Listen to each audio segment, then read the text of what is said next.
Good morning, my dear students. Today you are going to watch Class 10 Social Science History Chapter 1 The Rise of Nationalism in Europe Part 1. So far we have discussed about so many chapters in geography, civics and economics. Now you are going to see History Chapter 1 The Rise of Nationalism in Europe. In the introduction part, how the lesson is introduced. Actually, the lesson is introduced by depicting the picture which was painted by Friedrich Sorrio. Who is this Friedrich Sorrio? He was a French artist who in 1848 prepared a series of 4 prints visualizing his dream of a world made up of democratic and social republics. Actually, this was a dream of him.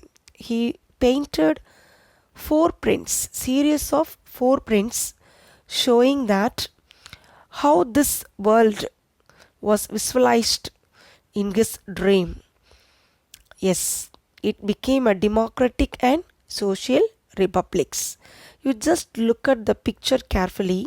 You can see a statue of liberty and lot of people are standing in a queue and they are worshipping the statue of liberty, and in the ground you can see some of the things were scattered. Now let's see the features of Friedrich Sorrio's paintings. Yes, they were the people of Europe and America marching in a long line or paying homage to the Statue of Liberty. I have said that there was a Statue of Liberty there in the painting. Actually, this was paid homage by the people of Europe and America. So these people were marching in a long line. This shows that they wanted and appreciated the principles of liberty, equality and fraternity. What is liberty?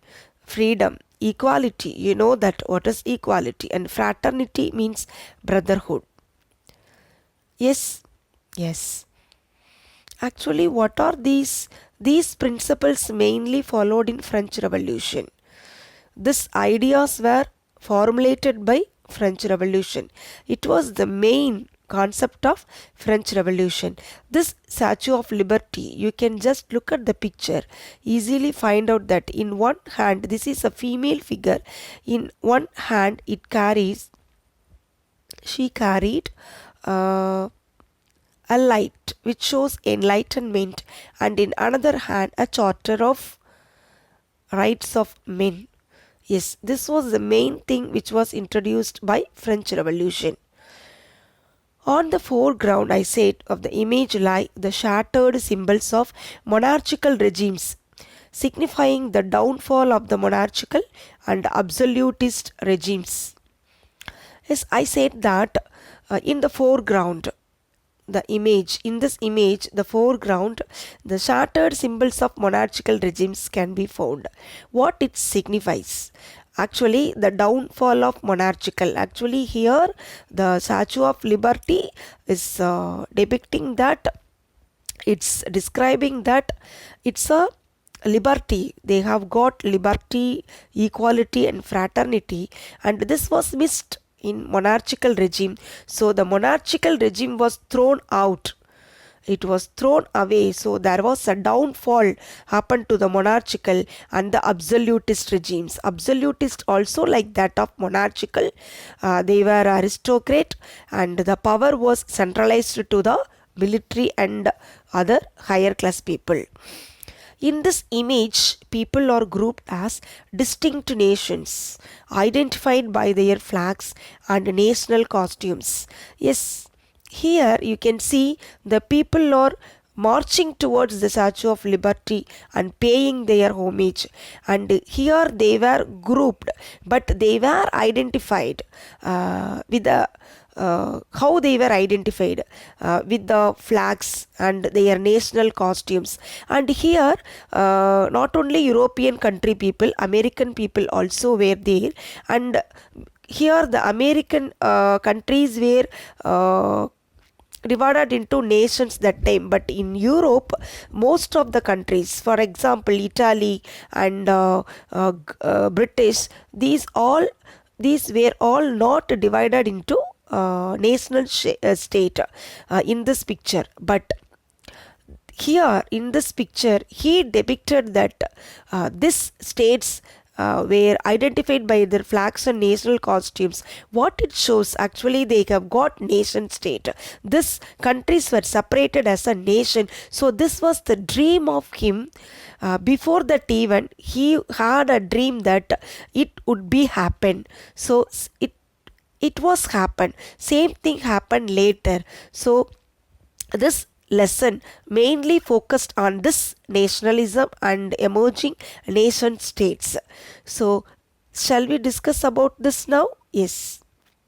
What is nation state? First you must know nation state. We have seen that here the artist is mainly focusing the people, they belongs to one nation. So different nations people are standing there and they are paying the homage. So what is nation state? A nation state refers to a country with well defined delineated boundaries resided by people with a similar culture, shared history and ethnic character. So nation state is nothing but it's a country there the people will have same culture and their history also shared and their ethnic characters also same, and they are just sharing the boundaries. It is also supposed to have a government of its choice. They can have their own government also, and the people in a nation state are supposed to have unity, strength and cooperation. These three things is must in a nation state. Then only it is known as nation state. Now let's see the French Revolution and the idea of the nation. So this is main for one country to bring nationalism there. So they all have the inspiration from French Revolution. So this France is also belonged to European country. Actually here the nationalism first emerged. So we must recall this French Revolution and the idea of the nation, how they have got first. The French Revolution is regarded as one of the most important events in history. It not only gave a huge setback to monarchy, but also gave the first clear expression to the idea of nationalism. Yes, this is not just saying about the setback to monarchy.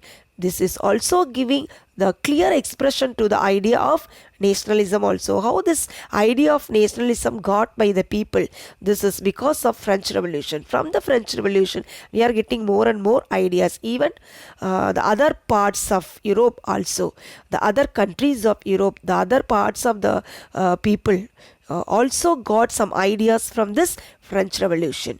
So the French Revolution, what it has led? It led to the transfer of sovereignty. Sovereignty means freedom from monarchy. You know about monarchy.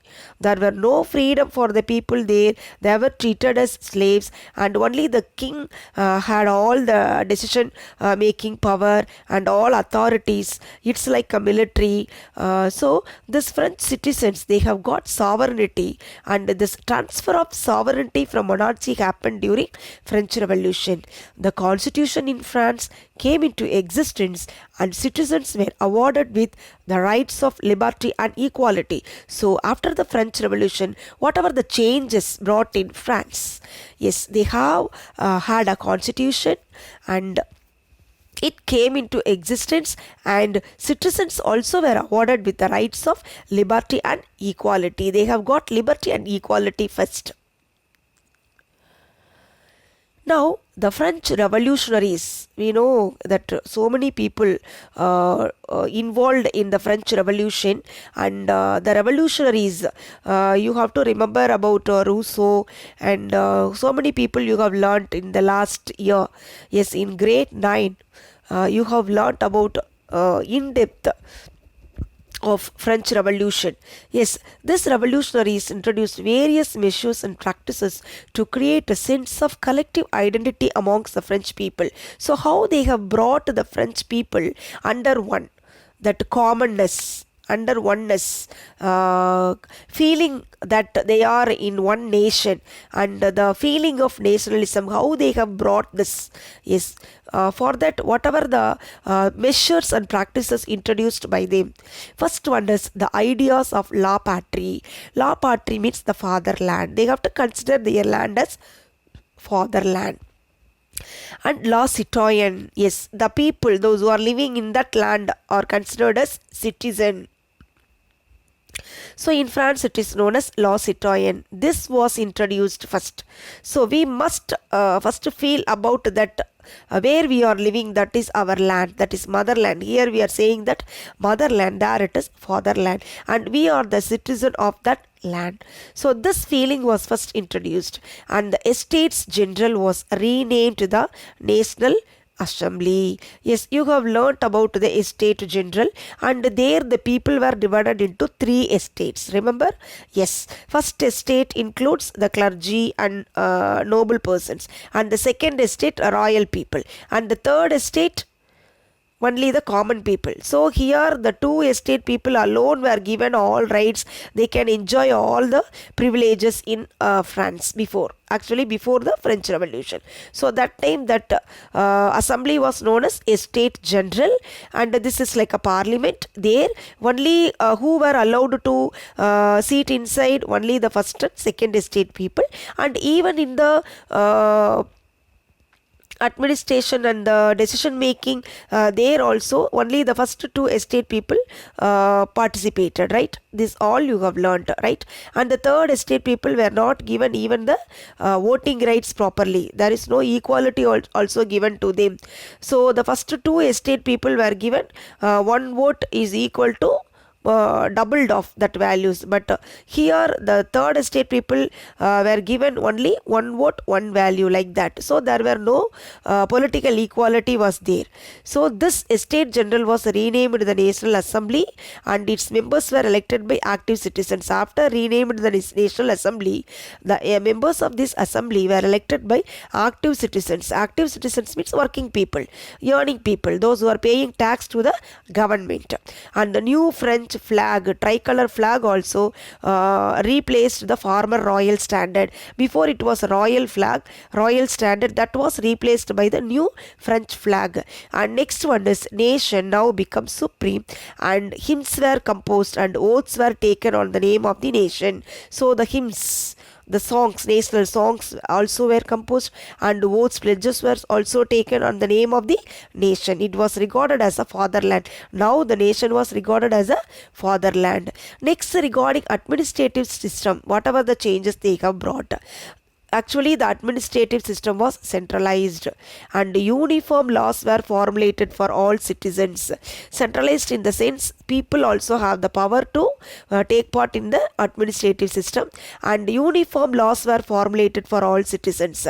So the laws were formulated for all citizens equally, and uniform system of weights and measures was adopted. Actually, before it was differ in different regions, so the business people, traders, they were confused a lot, and they were suffered a lot that there was a difference in measuring the weights as well as measuring the things. For example, cloth, textile, if they are carrying that to one region to another region, the region to region the measures and weights are differ, and the measurement also differed, so they cannot they couldn't buy and sell for the proper rate. So this was the confusion and the problem they have faced.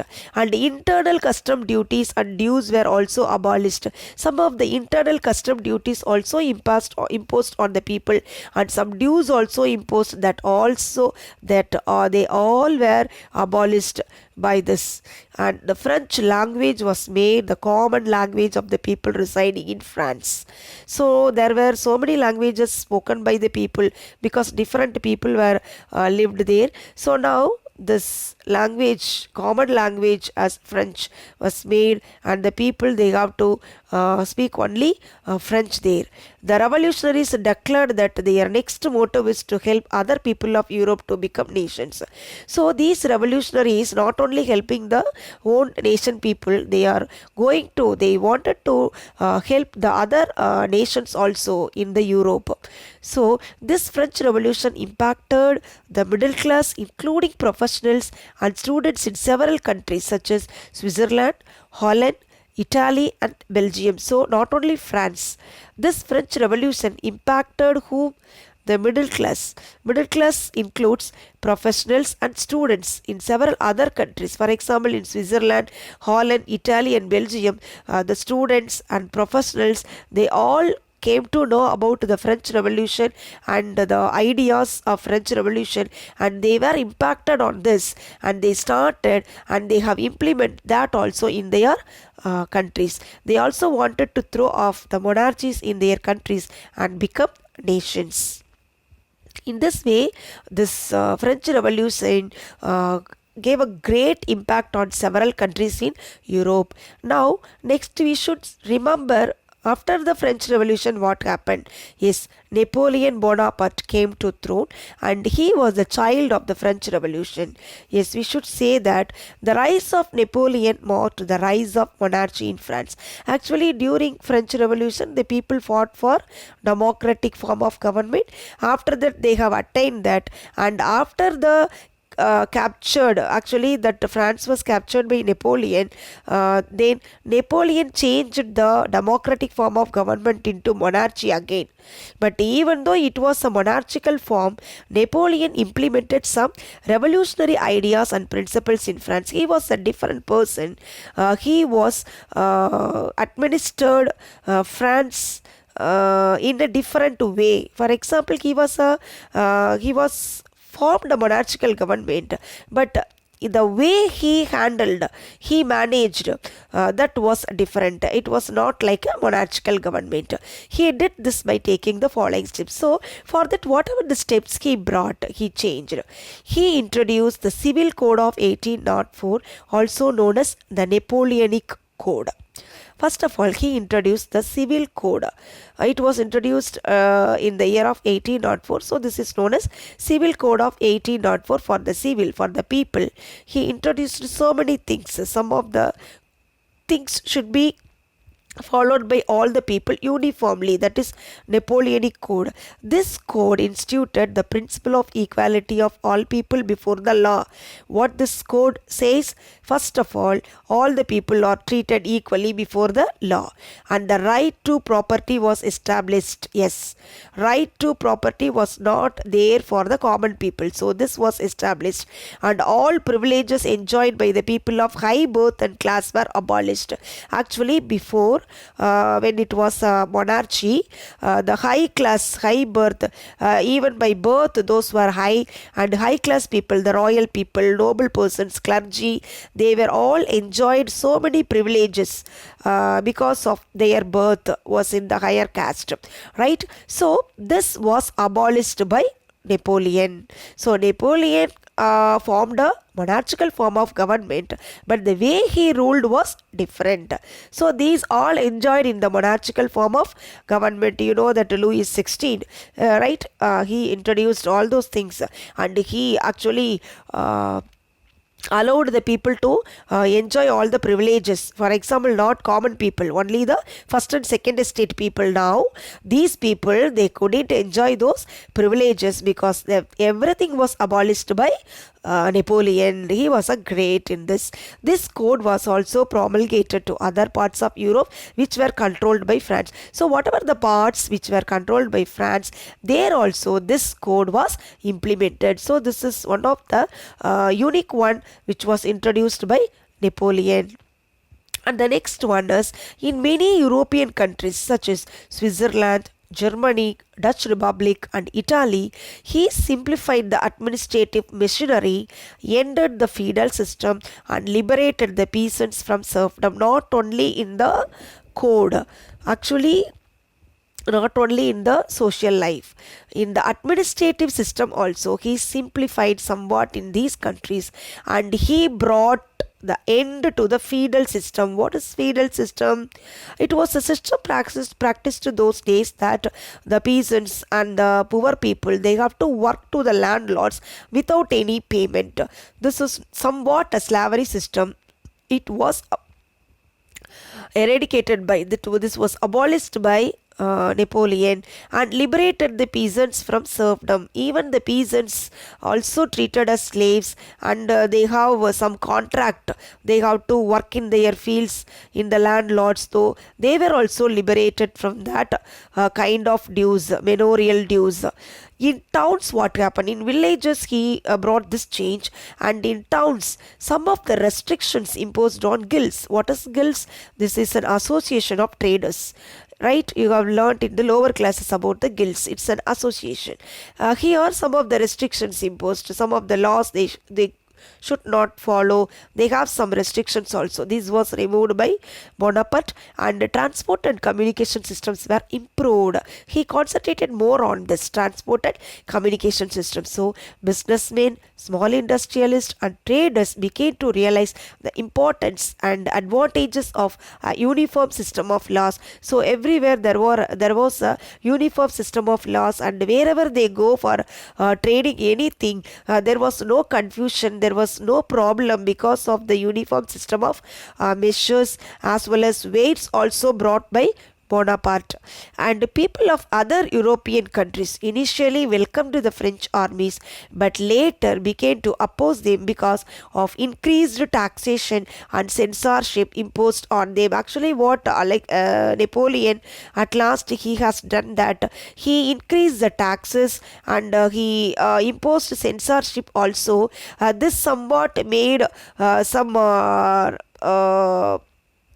dissatisfaction of the people of other parts. So at last what happened? Napoleon was defeated in 1814 in Liebot. There he returned by losing all the territories whatever he captured. This is due to the more taxes as well as censorship he imposed. People of other European countries initially welcomed, but the French later began to oppose them. So in this lesson we have discussed about the painter, the great painter, what his dream depicted in this picture, about the democratic and republic world in his dream, how he depicted the picture.